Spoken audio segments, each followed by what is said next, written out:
M ক্যাফেনের Flipkart থেকে প্রোডাক্টটা আজকে আসলো। এটা আনবক্সিং ভিডিও করছি। কাঁচি দিয়ে এটাকে কাটে নিলাম, কেটে নিয়ে তারপরেতে প্রোডাক্টটাকে বের করছি। বের করে নিয়ে তারপরেতে প্রোডাক্টের ডেট, এক্সপায়ার ডেট এইগুলো দেখলাম।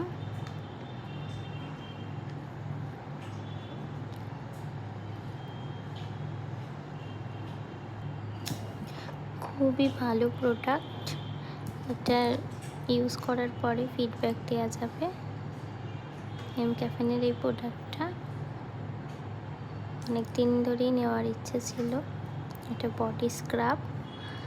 এখন কতটা এক্সফোলিয়েট করছে সেটাই দেখার।